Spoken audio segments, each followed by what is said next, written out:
The calendar says it's fall, but I'm still working on some summer recipes. So today on Trial by Fire Baking, we're making a strawberry crunch cake. It's officially fall, but I am still in search of the perfect strawberry cake recipe, and I think I'm onto something with this one. We're going to start with a fresh strawberry puree. So I've got a pound of fresh strawberries that I just hulled and chopped, and I'm going to put them right in the old blender, and we will puree. If you don't have fresh strawberries, I think frozen would be fine.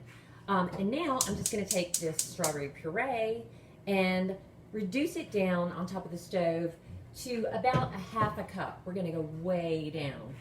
We don't want to add any sugar. We're just cooking the strawberry puree down. It's probably going to take about 20 or 25 minutes. This looks promising.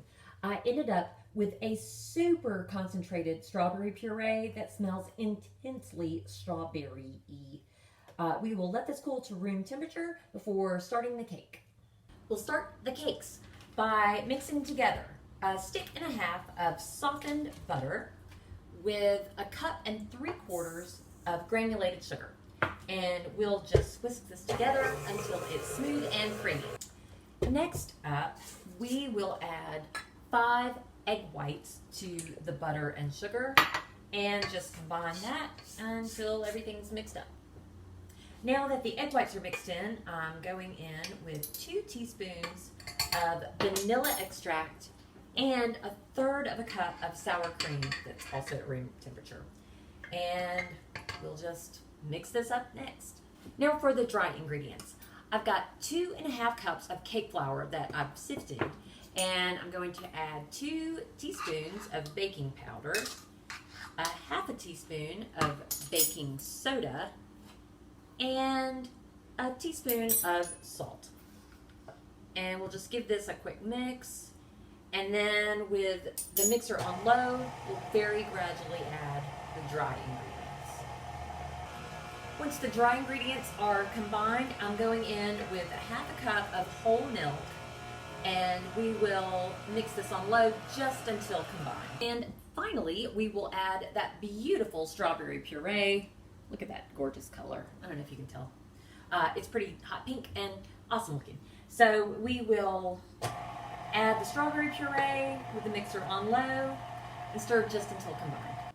And we're ready to bake. I've preheated the oven to 350 degrees, and instead of cake pans, I'm using these this giant jumbo muffin tin, and we're just going to make some tiny cakes.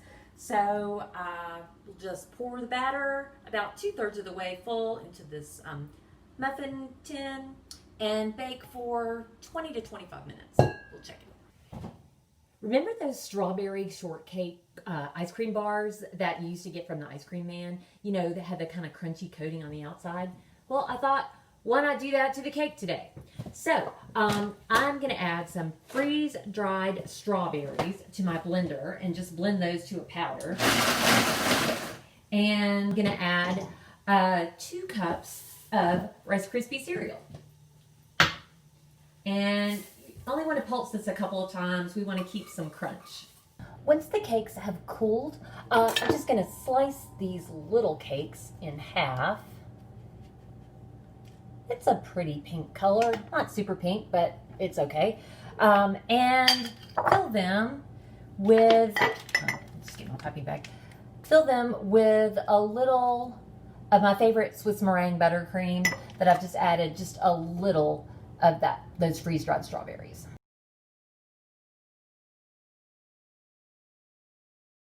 Once the cakes are crumb-coated with buttercream, we'll pop them in the fridge for about 20 minutes. Once the crumb coat has chilled, we'll add 1 more layer of buttercream.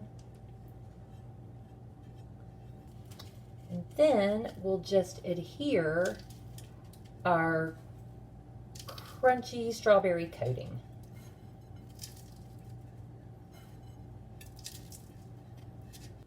Pumpkin spice can wait a few more weeks.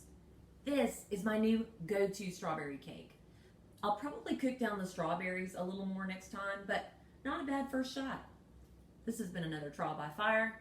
I'll see you next time.